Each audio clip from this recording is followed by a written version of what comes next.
Oi, Fauzi. Bom dia, boa tarde, Caio. Tudo bem? Tá me ouvindo bem? Tudo certo? Muito. Tudo certo, tudo certo. Como é que você tá, cara? Perfeito.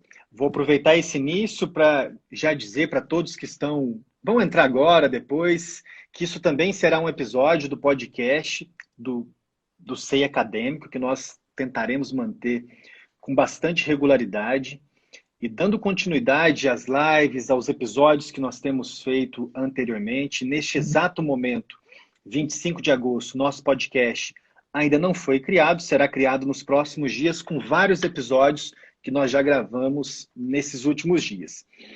E eu estou aqui hoje com um professor que recentemente já considero até um amigo, dada a Beleza. proximidade que nós temos tido nos últimos meses, que é o professor Fauzi.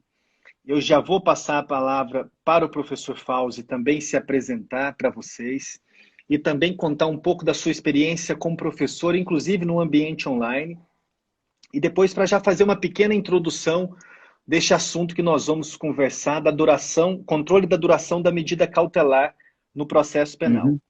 Vocês que estão aqui nos acompanhando, vocês que estão aí ouvindo esse episódio do podcast num segundo momento, o professor Fauzi, sem dúvida alguma, eu já disse isso para ele quando gravamos o episódio do podcast do Tudo de Penal. Eu falo isso em várias aulas. É um dos grandes professores de direito processual penal e autor, talvez, da obra mais completa em termos de monografia, comentários a legislações, como a sua obra de comentários ao Código de Obrigado, Processo Caio. Penal, um dos pioneiros no diálogo com o direito internacional dos direitos humanos e o processo penal, além de contar também com uma ampla experiência prática como promotor de justiça. Bem-vindo, Fauzi. Você está com a palavra.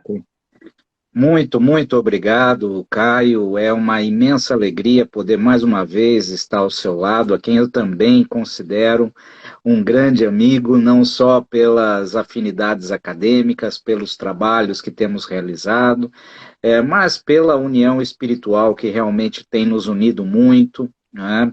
Uma afinidade, de conceitos, uma afinidade de valores.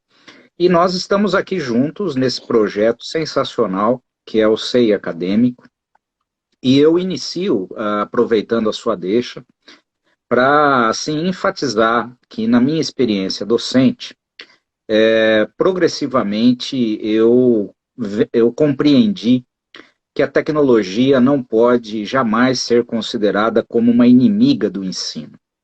A tecnologia é uma ferramenta fundamental na construção de um ensino de qualidade.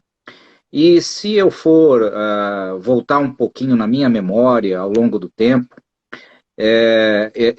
no período inicial da minha vida acadêmica, que faz muitos anos, eu comecei o meu mestrado em 1989. Àquela época, nós não dispunhamos de rigorosamente nada em termos de tecnologia, nada. Tudo era extremamente braçal, muito difícil, pouquíssimos recursos, num país que, historicamente, nunca privilegiou o ensino como uma das suas metas fundamentais. Só para te Ao longo do... interromper, como você falou Oi, disso, desculpa te interromper, Fauzi. por favor, A Caio, por favor. primeira edição dos seus comentários é de que ano? Só para ter uma noção disso que você falou da atividade braçal e da pesquisa de jurisprudência, É, como que foi? a primeira edição, ela é de 2003, mas eu comecei a produzir o código, Caio, no meu mestrado. Este foi um período de gestação muito longo, exatamente porque as dificuldades de compilação de dados eram imensas. Nós não tínhamos acesso às bases, né, de dados.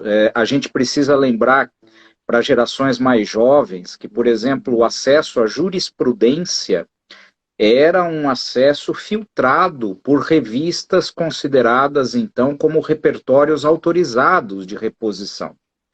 E eram pouquíssimas revistas. E essas revistas chegavam às bibliotecas públicas com muito atraso, muito atraso. Então nós tínhamos a revista Forense, a revista dos tribunais, que eram repertórios oficiais.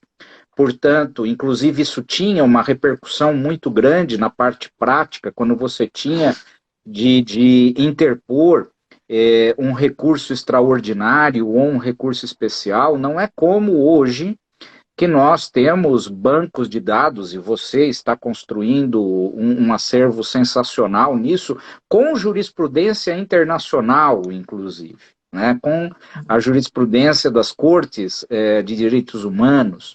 Então, quando a tecnologia começou a entrar, era inevitável que nós nos abraçássemos a ela, porque isto significava uma ampliação do conhecimento, não naquele momento exatamente do conhecimento, mas uma etapa até anterior, o acesso à informação, porque nós não dispunhamos sequer de acesso à informação. A informação como um dado circulável, com fidelidade, com contemporaneidade, é uma conquista muito recente do ensino jurídico no Brasil. E se nós não tínhamos informação, dificilmente nós poderíamos ter com qualidade formação.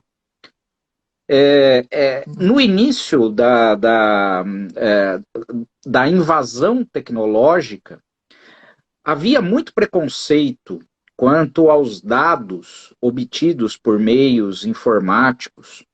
Eu me lembro de ter feito uma pesquisa uma vez e fui duramente criticado por uma das pessoas envolvidas numa pesquisa muito relevante sobre justiça de transição. Porque eu havia me valido de dados disponíveis em sites na internet, que eram sites confiáveis, e continuam os dados sendo perenamente válidos, mas havia aquele espírito contrário à tecnologia. Não, como você usou, né, dados, e eram dados de sites de vítimas da ditadura, sabe? Como você usou esses dados? Eu usei porque são os disponíveis, né, num acesso imediato, num acesso confiável, num acesso que você possa contradizer os dados, inclusive com outras fontes. E, progressivamente, com o avanço da tecnologia, nós passamos a ter alguma oferta, ainda muito incipiente, de conteúdos didáticos online. E o preconceito se estendeu rapidamente para esse ambiente dos conteúdos didáticos online, de uma maneira, eu posso dizer assim, de uma maneira um pouco mimética, foi-se incorporando críticas que se fazia naquele momento a outros tipos de conteúdos, e o ensino conteudístico, naquela fase, né, passou a ser visto como um ensino de segunda qualidade. Ou, quando não, um ensino estritamente instrumental para concursos públicos, que foi um desdobramento do mercado naquele ambiente da tecnologia aplicado a conteúdos acadêmicos. Estes fatores todos se embaralharam ao longo dos anos, mas aí veio a realidade da pandemia. E a realidade da pandemia, me parece que, dentre tantas tristezas que ela trouxe pelo menos a oportunidade de nós enxergarmos no campo do ensino que nós podemos construir ensino de qualidade por via remota. Não é inconciliável a qualidade com a tecnologia para transportá-la. E hoje nós possuímos plataformas tecnológicas de ensino que são sensacionais. São plataformas de ensino em que você compartilha conteúdos das mais variadas espécies. Eu sou professor de graduação, né? Eu, inclusive, ministro uma cadeira que pode parecer à primeira vista, para quem não está intimamente ligado à minha vida acadêmica, eu ministro uma cadeira muito singular. Eu ministro a cadeira de Direito Constitucional Econômico. Também. Eu ministro uma cadeira para graduação de Direito Constitucional Econômico numa faculdade de Economia, junto à instituição a qual eu coordeno o projeto de mestrado. E esta instituição de ensino, ela trabalha com uma plataforma de ensino que me permite enriquecer conteúdos para os alunos de uma maneira absolutamente inviável numa aula presencial. Eu vou dar um exemplo. Nesta semana, né, eu estou discutindo a evolução do constitucionalismo para depois, num determinado momento, eu conversar com os alunos sobre por que o direito econômico acaba sendo incorporado ao texto constitucional e o que isso significa. Né? E nesse momento eu enriqueço a aula puxando de uma determinada plataforma midiática. Acho que não há nenhum problema aqui a gente mencionar. Eu puxo do YouTube, né, uma entrevista sensacional do Canotilho, né, sobre constitucionalismo, sobre evolução das constituições, sobre conteúdo de constituição. Ora, veja, eu coloco isso no site e digo, escutem, vejam isso, porque na próxima aula nós vamos trabalhar determinados aspectos dessa fala. Ora, se eu estivesse exclusivamente no ambiente presencial e parasse a aula para mostrar um vídeo do Canotilho, isso poderia ser interpretado, inclusive, depreciativamente, dizendo, o professor não quer dar aula, então ele está colocando ali um vídeo para matar o tempo. Né?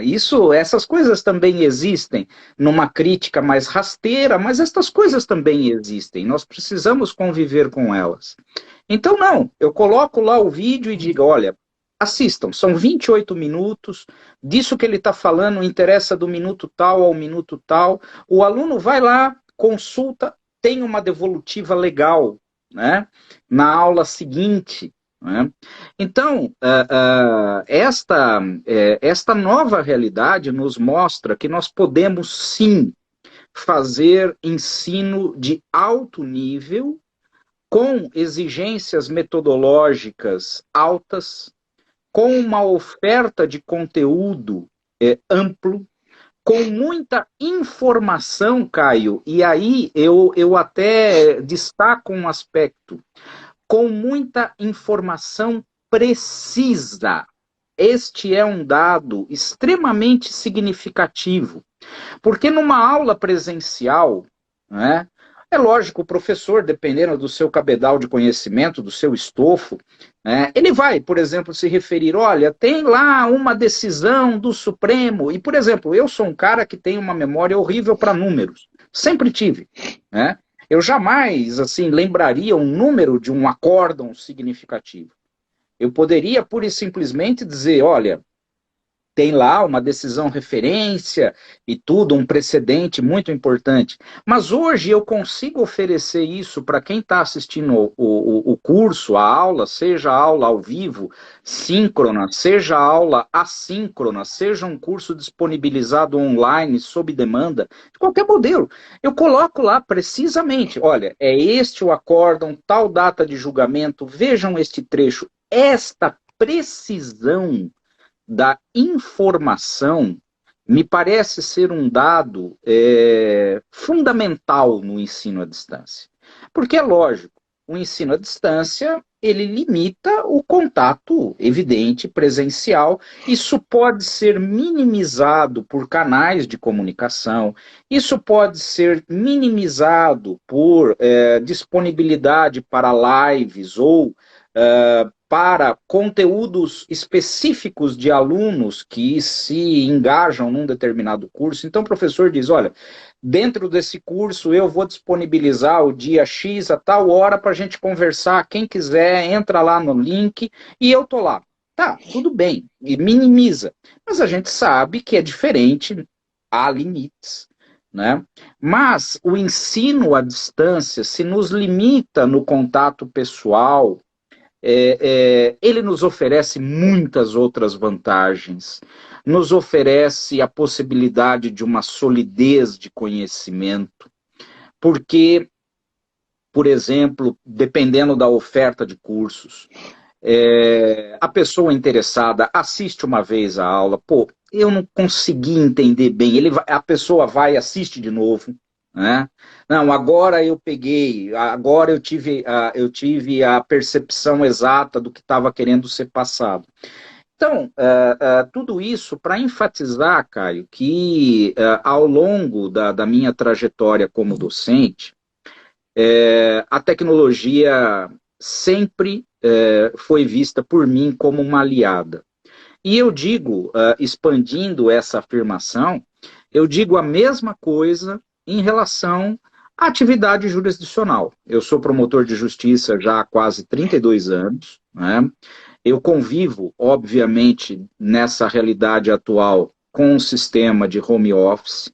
As minhas atuações funcionais não exigem muitas audiências, mas, por exemplo, para a tramitação processual, a tecnologia é indispensável. É indispensável. Eu acho que cai até no ridículo, com a devida vênia a entendimentos contrários. A gente sempre faz essa ressalva educada, né, para se garantir, né?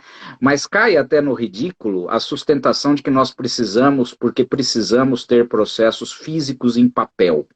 Isto não tem sentido algum mais, não é?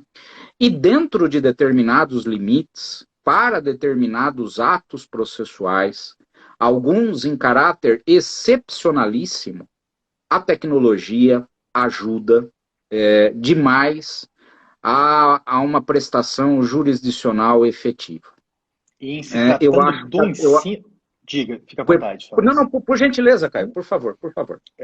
E em se tratando do ensino à distância, que é algo que eu faço, pelo menos em videoaulas, há 4 anos e meio no máximo, você está desde o início.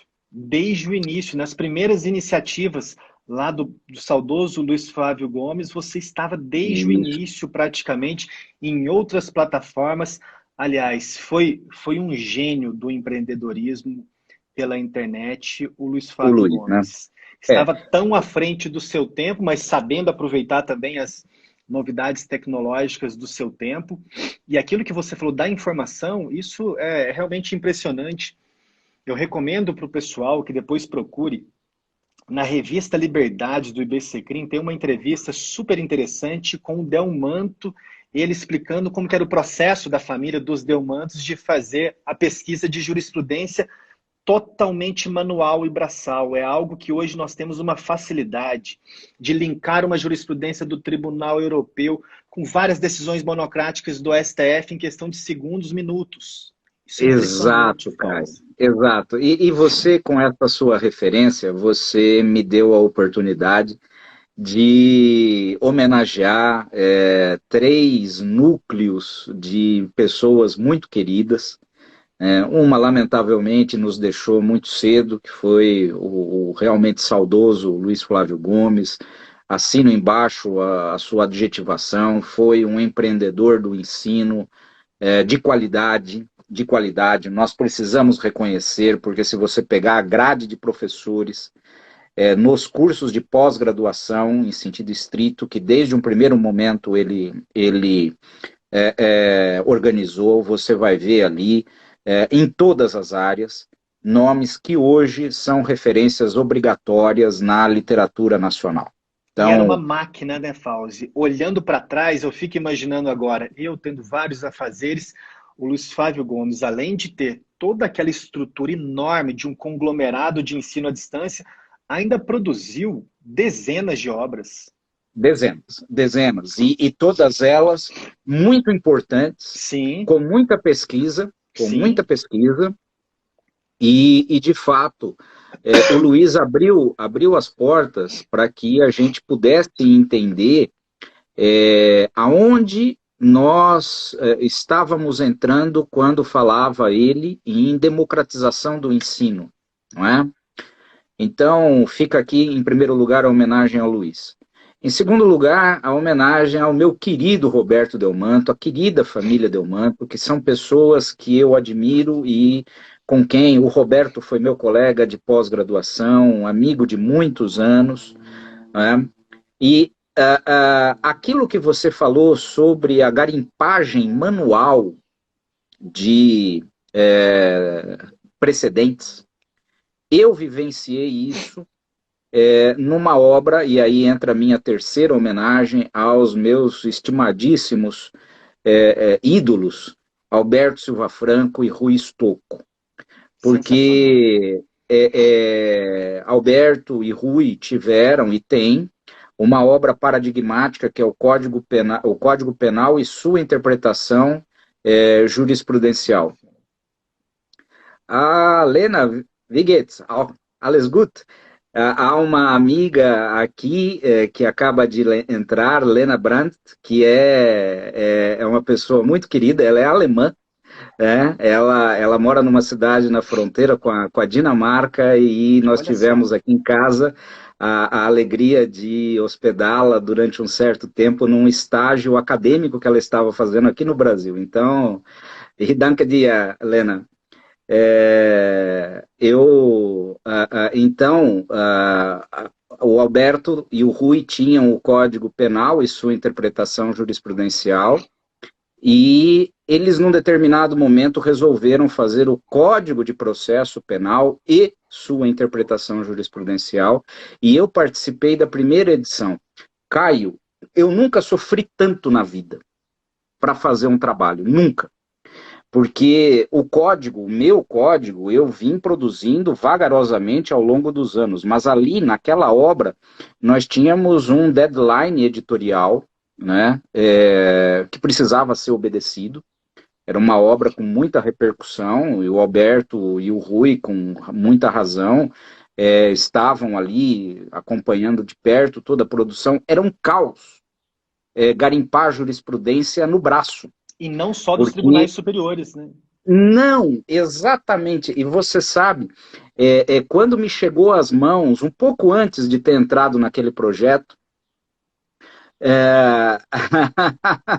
alô, Lena, ela está colocando aqui, ela está colocando uma mensagem em alemão, dizendo que ela está muito bem e espera que também todos aqui também estejamos bem. É, tinha me chegado há pouco tempo antes de ter entrado naquele projeto editorial uma, uma compilação de jurisprudência em CD do Tribunal de Justiça de Santa Catarina, que me foi presenteado por um irmão que eu tenho, né, hoje já aposentado do TJ de Santa Catarina, que é o professor e também doutor Newton Machado, um grande abraço para ele também, para todo o pessoal de Santa Catarina. O Newton formou gerações de juízes, porque o Newton tinha, eu não sei se hoje ele ainda tem, eu creio que pela pandemia não, ele tinha um curso para a terceira fase do concurso da magistratura, que era específico sobre sentença penal, que foi um clássico em Santa Catarina, um clássico. Né? Assim, você pega gerações de juízes, Caio, que passaram pelo curso de sentença do Newton. Né? E o Newton me deu de presente uma coleção de CD do TJ de Santa Catarina, que era uma bruta vanguarda. Era uma bruta vanguarda. Assim, você tem em CD, mas e a pesquisa para você fazer aquilo, cara? Né? Nossa. Sei lá, acho que 20 CDs, uma coisa assim. Você tinha de fazer uma pesquisa booleana, né? Dentro de cada CD não havia intercomunicação de informações, nada, né? E era assim, rapaz, né? E nós sobrevivemos a tudo aquilo e chegamos hoje. Nós temos de valorizar muito esse acesso à informação, sabe, Caio? Demais. né? E você veja, hoje, como você lembrava, com o acesso às decisões dos tribunais internacionais, e para quem tem a possibilidade de uma interlocução em outros idiomas, de outras cortes constitucionais de outros países, você faz, você faz pesquisa jurisprudencial online no ato. Né? Pô, eu quero saber aqui como é que está a interpretação no... Vou pegar uma área tua, hein? Você me perdoe. A interpretação do Nemotenetur hoje no Tribunal Europeu de Direitos Humanos. Né? Você vai, entra no site, você se dominar os idiomas, você vai, puxa as coisas e divulga. Né? E divulga. Aliás, essa possibilidade nos deixa muito claro hoje é, é, que o nosso direito comparado é um horror na área processual penal, é um horror. Por exemplo, a quantidade de bobagem sob o rótulo de direito comparado que foi escrito sobre execução antecipada da pena é uma lástima, é uma lástima. E eu não estou falando nem assim de, foi ler no tribunal alemão, né, na Suprema Corte Alemã, e não entendeu o que estava escrito. Não, não, é em espanhol mesmo, tal, sabe? Por isso que num dos cursos, né, que a gente vai trabalhar, que é o curso das cautelares, assim como no curso da reforma do processo penal na América Latina, a gente tem um cuidado muito grande para explicar o que é o direito comparado, os limites do direito comparado, como se faz direito comparado e quais são os seus objetivos legítimos, né? Porque eu coloco dessa maneira porque nós não temos o emprego do comparatismo aqui, senão pela importação indevida de instrumentos jurídicos, e muitas vezes pelo rótulo, nem pelo conteúdo. Né? Isso, Então, só antes da gente falar dos cursos propriamente ditos, uma curiosidade que eu queria que você comentasse, que eu mesmo não conheço muito esse seu talento, entrou a sua amiga da Alemanha, você sim, colaborou na tradução do Direito e Razão do Ferraioli, inclusive, não colaborou?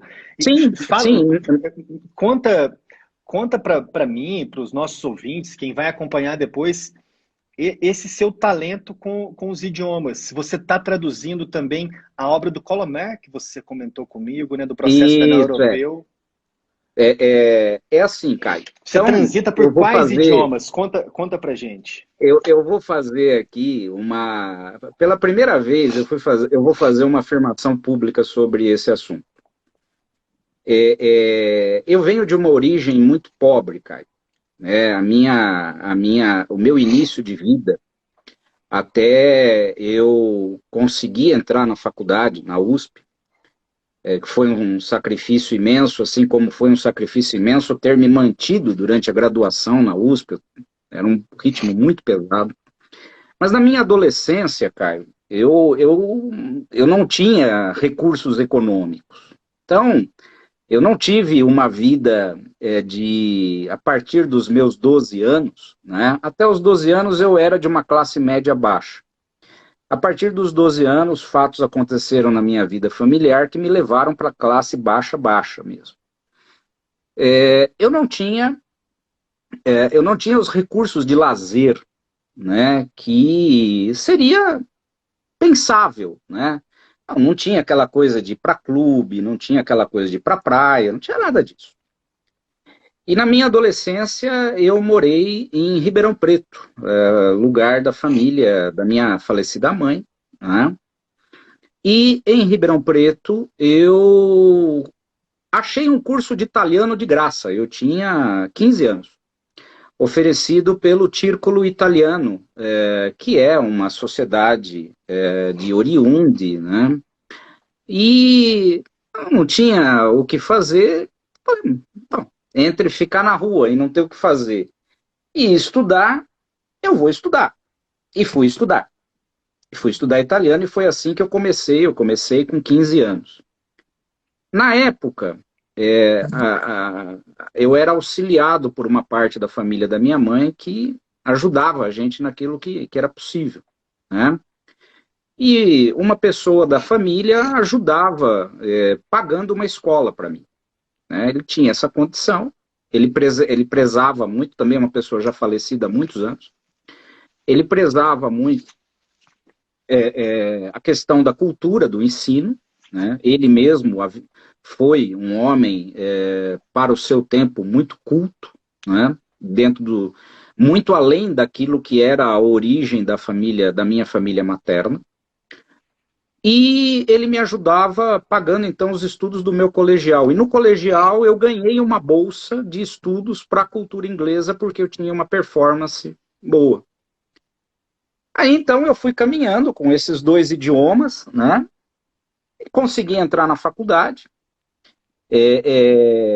Quando eu comecei a ganhar um dinheirinho ali no meu primeiro trabalho, no estágio, né? Eu consegui uma bolsa na Aliança Francesa, e aí fui. E aí fui construindo isso. Então, fui construindo o inglês, já tinha uma sólida base no italiano. Depois, quando entrei no Ministério Público, terminei o meu curso de italiano, havia terminado o curso de inglês. Me encontrei no francês, que foi um idioma que ainda hoje eu prezo demais e tenho muitos amigos na França. E veio, com o passar do tempo, veio o alemão, aí por um desafio intelectual meu à época. E com isso eu consegui, então, a Érica Koser. Ah, Érica, que saudade! A Érica é uma amiga muito querida, né? Aqui de Jundiaí, né? Para o pessoal que não sabe, eu moro em Jundiaí.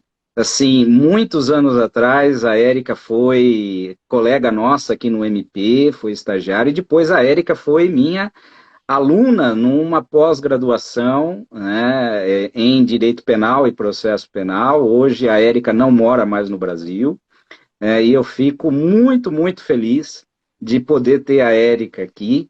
A Érica tem dois filhos sensacionais, inclusive o menino, já é um homem, né? O menino mais velho dela, porque ela tem uma menina também, vai dar uma palestra sensacional aqui numa escola em São Paulo sobre o Afeganistão, Olha que só. ele visitou há pouco tempo antes de tudo acontecer, o que está acontecendo lá, e eu estou até muito ansioso para poder, pelo menos, recuperar a palestra do Luca, que vai ser muito legal. Obrigado, Érica, por estar aqui. Muito legal mesmo. Então, eu fui construindo isso, Caio. E aí foi, então, claro, se você olhar de fora para dentro, o português, inglês, francês, alemão, o espanhol, que acabou se incorporando com o autodidatismo, e aí vieram duas outras línguas, essas mais recentes e que eu estou apanhando, né? Uma é o árabe, e porque eu tenho família paterna no Líbano, né? A minha família paterna é toda. Para você também, Érica, muita saudade, sucesso sempre para vocês todos aí, um abração nos seus pais, viu? É, é, assim, a vontade de aprender o árabe vem por conta da família paterna. Todos eles são pessoas muito simples no Vale do Bekaa, no Líbano, que é o cinturão verde do Líbano. E um pouco antes, eu já estou mais avançado nisso, mas eu uso só para leitura e para leituras pessoais e não jurídicas, é o latim, né? Então, assim, e eu gosto, cara. Impressionante. Aí você perguntou de onde vem. Eu acho que vem do gosto. Eu gosto dessa história, né? Eu gosto dessa história. E nesse contexto De surgiram algumas traduções. Ah, rapaz, é que eu não tenho como mostrar aqui, né? Eu traduzi em todos esses idiomas, fora o árabe, né? Que eu hoje sou aluno, né? Ainda estou numa fase muito, muito crua da língua, eu não tenho condições de enfrentar qualquer desafio nesse, mas, assim, vamos lá, em termos significativos, do francês vieram traduções da professora Delmas Marty, do espanhol, várias traduções, e a mais atual agora do Colomer. Em inglês, uma obra sensacional que se chama Processos Penais da Europa, coordenada também pela Sim, professora Delmas conheço. Martí, mas quando ela pediu a tradução, foi feita a partir da edição inglesa de 2002, que foi publicada na Inglaterra sob o rótulo lá da Oxford University Press, e assim, uma obra fantástica, atualíssima. Do alemão, eu não traduzi livros, mas eu traduzi inúmeros artigos. Um deles muito, muito, muito. Olha o Breno Ó, o Tardelli aí. Cara, Breno, Breno, grande que Breno, saudade, Breno. Tudo saudade do bom? Breno também, um cara Ô, rapaz, sensacional. olha só. Isso aqui tá virando um clubinho, meu. A Tá, gente tá só com os amigos o aqui. Que Breno é legal, que incrível. legal.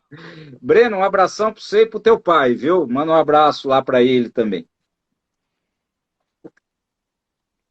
Do alemão vieram várias traduções e eu acredito que a mais significativa delas, valeu, Breno, você também é um cara fantástico. Foi um texto de um professor, aliás, há dois textos do mesmo professor, um sobre direito comparado e outro sobre o tribunal do júri, Uhum. que é um professor fantástico, que foi diretor do Max Planck Institute em Freiburg, que é Albin Ezar. Sim, E o professor Eza ele foi um dos grandes penalista. ideólogos ele foi um dos grandes ideólogos do comparatismo contemporâneo, inclusive muito material que eu discuto em aulas, em cursos, muito material é produzido por ele. Então, assim, eu acredito que o que eu busco com essas traduções, Caio, e aí vamos tentar, então, sair um pouquinho do meu lado pessoal, que é fruto da minha história de vida e tudo mais, né? Eu acho até importante comentar, porque às vezes a pessoa fala, não, o cara é professor, promotor, tal, pô, cara, mas olha, assim, o itinerário para isso foi doído. Mas vamos sair um pouquinho desse lado e vamos olhar o porquê as traduções, já que, então, eu tenho uma querência muito grande por idiomas, exatamente para colaborar na ampliação da literatura brasileira. Porque, assim, a turma jovem que está aí, né, e, claro, assim, essa turma jovem, eu estou falando o pessoal, sobretudo dos anos 2000 para cá. Então, portanto, uma Os jovialidade famosos aí de... millenniums. Isso, exato. É isso aí mesmo. A turma jovem já começou a pegar a literatura nacional mais democratizada, uma literatura mais aberta, por várias razões. Porque os programas de pós-graduação amadureceram e evoluíram, e como uma das lógicas da pós-graduação no Brasil, e pós aqui, oi Emília, boa tarde para você também. Uma das lógicas da pós-graduação, e quando eu falo pós aqui, é pós-estrito, mestrado e doutorado, tá? Muito lá para frente, Alana, legal. Muito lá para frente, a gente vai começar a discutir internacionalização na pós-graduação lá. Mas essa lógica da pós-graduação estrito em olhar para fora e buscar a internacionalização como uma meta estrutural dos programas, isto nos deu uma outra realidade de 20 anos para cá. E essa realidade faz com que, por exemplo, essa geração atual conviva com uma certa naturalidade com autores como Luiz Greco, na Alemanha, que é brasileiro e é professor titular em München. Outros professores que estão na Alemanha são brasileiros, o Alaor Leite, são brasileiros, estudaram na Alemanha e voltaram, como, por exemplo, a Raquel Scalton, que é uma amiga muito querida, né, e é uma colaboradora, eu sei, aqui do SEI, uma pessoa fantástica, como o Rafael Bolt, que é um grande pesquisador. Então, essa geração de 20 anos para cá, ela ela convive com uma realidade que é muito melhor, embora muitas vezes ela não tenha noção exatamente disso. Porque se nós olharmos de 20 anos para trás, que foi o meu período, né? Meus amigos, nós tínhamos 3 autores de direito penal no Brasil. 3 autores. Sim. De processo penal, as nossas obras icônicas eram dos anos 50 do século passado. Eduardo Spínola, José Frederico Marx, que são pessoas hoje, por exemplo, o Spínola, filho, né, nesse caso, nem o Spínola pai, o Spínola filho, é um cara citado hoje pelo Supremo Tribunal Federal quando vai falar em execução provisória da pena, totalmente fora do seu contexto. É citado ainda, 2021, 80 anos depois, quase, né? Como uma voz a ser seguida, escrevendo num tempo que já passou há muito. Ora, então, quando nos anos 90 eu já tinha terminado o mestrado, estava no meu doutoramento, eu coloquei na cabeça que já que eu tinha o acesso, eu podia traduzir, então vamos colaborar com a literatura. Foi algo que eu pus na minha cabeça, foi algo que eu me esforcei para fazer. E nesse contexto entra, eu acho que a mais referida das traduções, que eu prezo muito, é uma obra muito singular. Eu nunca a vi, Caio, com o messianismo que muita gente viu no Brasil. E depois, um dia, eu até explico por quê, né? Mas é uma obra evidentemente fantástica. Um monumento. E muito importante para nós no Brasil, que é o Direito e Razão. E, de fato, né, aí voltando ao ponto inicial da tua provocação, do tema, o Direito e Razão, eu fiz a tradução dos capítulos 8 até o final. Do capítulo 1º até o capítulo 7º, a tradução foi dividida entre o Luiz Flávio, entre o Juarez Tavares e entre a Ana Paula Zomer, né, que fala muito bem italiano, é uma queridíssima amiga, fala demais, muito bem italiano. E dos 4, eu fui o que menos se aproximou pessoalmente do Ferraioli. O Luiz acabou sendo muito amigo, o Juarez é ainda hoje muito amigo do Ferraioli. Eu fiz a minha parte técnica, fiz ali o meu papel, e acho que, de fato, o Direito e Razão cumpre um serviço muito relevante para a literatura jurídica nacional, né? Aí depois, num outro contexto, talvez numa live específica para falar dos limites do garantismo enquanto epistemologia jurídica, a gente possa marcar, conversar, porque Claro. esse é um tema muito legal. Esse é um tema muito legal, né, que não desmerece em nada a imensa utilidade que a obra tem no direito brasileiro. Perfeito.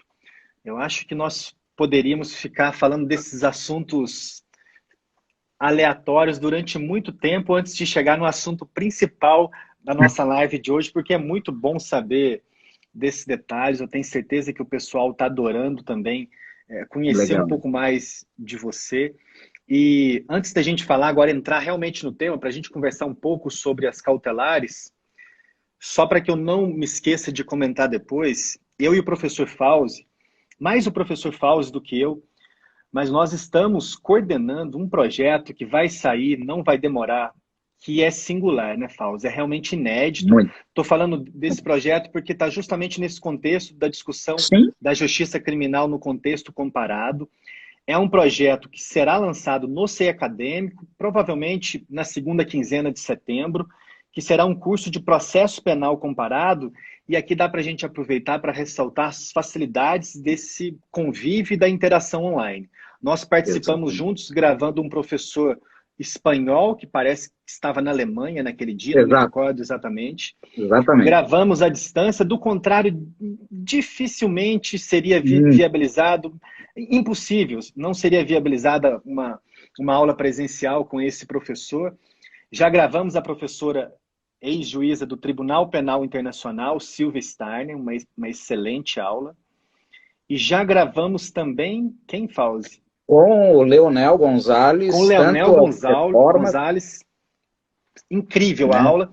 É um curso que faltam algumas aulas, uma aula do Fauzi, uma aula minha, e uma aula também do, acho que ele saiu recentemente do Tribunal Europeu, do Paulo Pinto de Albuquerque, ex-juiz do Exato. Tribunal Europeu de Direitos Humanos. Vai ser um curso de processo penal comparado, com de vários países e também de tribunais internacionais. Mas nós teremos mais ocasiões para falar disso. Controle da duração da medida cautelar no processo penal. Dá um contexto sobre esse assunto para a gente discutir alguns pontos aqui sobre ele. Então, Caio, bem assim, focadamente, né? Esta é uma providência técnica absolutamente tardia no direito brasileiro, se nós olharmos o comparativismo e se nós olharmos as disposições do direito internacional público sobre isso. Não existe sistema processual penal contemporâneo condizente com uma estrutura democrática de Estado que abra mão de um controle periódico sobre a necessidade de manter-se alguém sob custódia cautelar encarceradora ou não, porque isso também é muito importante. Sim. Aqui, o direito brasileiro ainda se alimenta de visões técnicas, lamentavelmente, muito atrasadas. E quando o artigo 316 foi modificado pela Lei 13.964, incorporando-se o parágrafo único, que determina, de uma maneira muito sucinta e parcial, mas determina, que há necessidade da revisão da manutenção da prisão a cada 90 dias, as reações dos tribunais brasileiros foram no sentido de matar o artigo, ou mais exatamente, matar esta norma, né, porque é um parágrafo. Assim, o repúdio da jurisprudência brasileira, e aí quando eu falo da jurisprudência brasileira, eu estou me referindo focadamente a precedentes do STJ. E aí vamos à precisão da informação, né, Caio? Vamos à precisão da informação. Então, quando eu falo em precedente do STJ, eu falo do HC 589-544, relatado pela eminente ministra Laurita Vaz. E é lógico, o precedente maior do STF, que é exatamente 1395, tendo como relator o ministro Luiz Fux, julgado em 15/10/2020, a conjunção destas duas interpretações jurisprudenciais matou o artigo 316 para o parágrafo único. É como se a norma não existisse. E com isso, é algo que eu sempre procuro destacar para o pessoal com quem eu converso. Quando você mata uma norma dessa, você está reafirmando a lógica inquisitiva do Código de Processo Penal, que foi concebido num momento de autoritarismo político e técnico há quase 90 anos atrás, porque a concepção é de meados da década de 30. O Código entra em vigor em 1º de janeiro de 1942. Mas a ideologia política e a construção técnica no Brasil data de 1937, um pouquinho antes talvez. Né? Então, esse julgamento, o do STF especificamente, acompanhei a sessão no dia ao vivo aqui. Eu acho que foi um dos episódios mais estranhos que eu já assisti, e eu acompanho bastante essas sessões do STF. É uma sessão de tortura, algumas sessões mesmo. Sim, mas uma suspensão de liminar em habeas corpus foi algo inédito. o Sim, presidente do Supremo avocar, quase caçar uma decisão de um colega, foi algo muito extremo, em habeas sim, corpus, então sem qualquer previsão legal, e o Supremo definiu uma tese mesmo pelo plenário, exato. sem chamar qualquer possibilidade de amicus curiae, participação de outros interessados, e definiu Sem uma nada. tese em um caso que havia assim, várias particularidades que talvez poderiam ter dissuadido o ministro Marco Aurélio de não conceder a liminar, mas concedeu e observou o disposto justamente no parágrafo primeiro. Exatamente, né, Caio? Você tocou todas as anomalias possíveis na produção desse precedente. E se a gente for pensar tópicos, né, que foram testificados nessa decisão, são afirmações de difícil convivência com um processo penal, com uma teoria do processo penal contemporâneo. Quando, por exemplo, um dos fundamentos, eu estou com aqui um slide aberto, a ilegalidade decorrente da falta de revisão a cada 90 dias não produz o efeito automático da soltura. Produz o quê, então? Ele Porquanto declarou a ele deveria ter declarado a inconstitucionalidade do parágrafo primeiro, deveria, deveria, teria mais teria sincero. sido mais transparente e tal. E aí vamos colocar os pingos nos is, né? Foi assim porque o caso em questão envolvia uma pessoa de altíssima repercussão na criminalidade organizada. Sim. Agora, Caio, quando a gente analisa esta norma, quando a gente analisa estes precedentes, a gente consegue entender, ou pelo menos a gente consegue, não, talvez, despertar para os compromissos dos intervenientes processuais no modelo acusatório.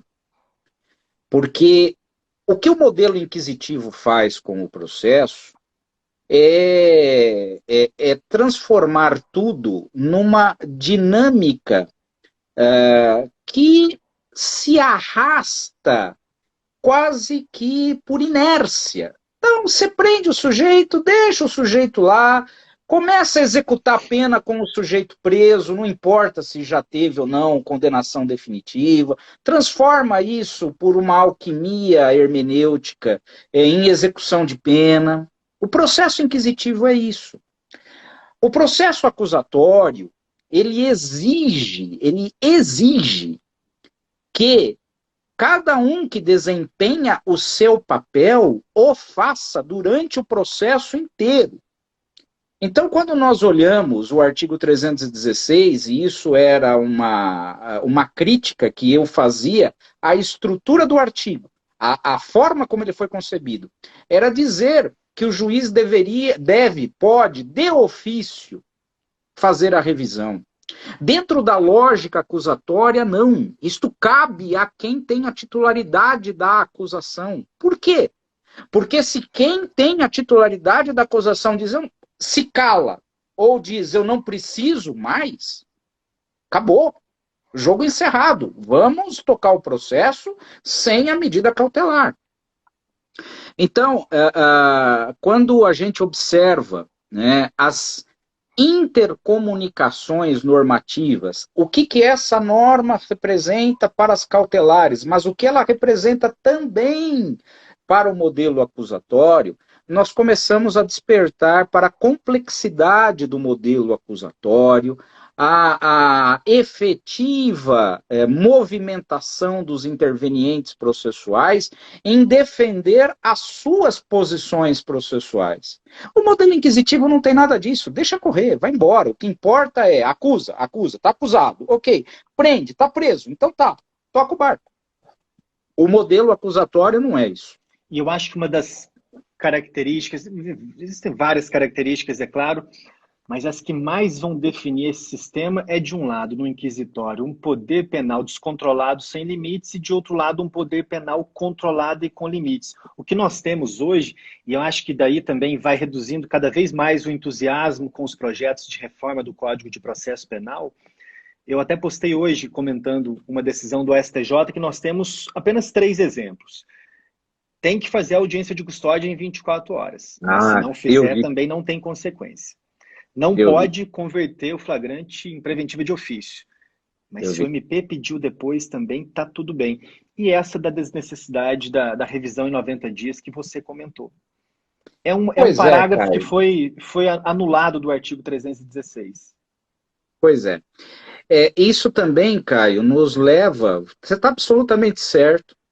Isso também nos leva, por exemplo, a despertar para uma afirmação que é o papel das nulidades. A reforma acontece, a reforma normativa, a reforma cultural, se o papel das nulidades nesse processo reformista for efetivamente um papel transformador. Se não, as nulidades se transformam no grande instrumento da manutenção do status quo, que é o que acontece. Quando, por exemplo, você estava falando dessas referências, mas eu acho que se não foi hoje, foi ontem, que você falou você postou de uma decisão do Gilmar Mendes dando Sim, a audiência de custódia em 7 dias, 7 né? dias. 7 dias, meu amigo, é o dobro, o triplo do tempo da apresentação dos antigos autos de prisão em flagrante em juízo, né? Que era 24 horas, 7 vezes mais, né? Ora, quando você tem as nulidades jogando o papel de reafirmação do que foi superado, você não consegue progredir. Esta é uma constatação que eu demorei para entender na vida. Não à toa, não à toa, qualquer projeto de reforma pontual que foi o que perpassou o Brasil nos últimos 32 anos, nenhum deles tocou numa reforma profunda das nulidades. Nenhum. E mesmo o projeto de reforma global que nasceu lá no Senado em 2009, também não avançou no sentido categórico, assertivo, afirmativo do que nós queremos com o plano das nulidades, que é um tema difícil em qualquer reforma do processo. Você pega os grandes ideólogos do processo penal contemporâneo, e aqui eu vou citar um já falecido, Julio Mayer, um grande nome que se foi há um ano mais ou menos, mas Alberto Binder, todos têm uma preocupação assim, nuclear com o tema das nulidades, porque é pelas nulidades que você mantém o status quo. Desculpa te Né? interromper, Fauzi. Eu Por acho, favor, acho que como esse perfil nosso ainda é recente, avisou vamos aqui lá. que em 1 minuto e 45 ele vai desligar. Ele vai Então manda desligar a ver, live. Mas manda ver. eu acho que eu vou mandar ver no sorteio e depois a gente combina uma Claro, continuação. faz Já o falamos de sorteio vários aí, pontos de cautelar, mas teremos várias oportunidades. com Vamos certeza, lá. faz lá. Olha, Emília Luiz, Igor Costa ADV. Se vocês estão aqui, Emília Luiz, Igor Costa ADV, nós temos aqui 1 minuto restante. Só para eu não deixar de falar também, o professor Fauzi estará na nossa plataforma do Ser Acadêmico com vários cursos, inclusive um sobre cautelares, um sobre Tribunal Penal Internacional. A Emília está aqui, a Emília Luiz. A Emília está aí. Um sobre Tribunal Penal, acordo de não persecução penal, né, Fauzi, Acordo de não também. persecução, vai ter execução penal. Deixa eu só Sim, dar um abraço aqui, um marhaba para o pessoal do Centro de Cultura Árabe que também entrou aí. Marhaba, Yaman. Manda ver. Fauzi, é isso. Emília está aqui e o Igor, se estiver aqui, acompanhar depois, só chamar aqui no inbox do Ser Acadêmico que eles providenciam. Então, Emília, quando na sexta, você vai poder escolher um dos cursos do professor Fauzi. Falta 25 segundos. Fauzi, muitíssimo Beijo obrigado por grande, tudo. Félix. A gente continua se falando. Valeu, Um Caio. Um abraço. abração, Tchau, cara. tchau. Tudo de bom. Tudo de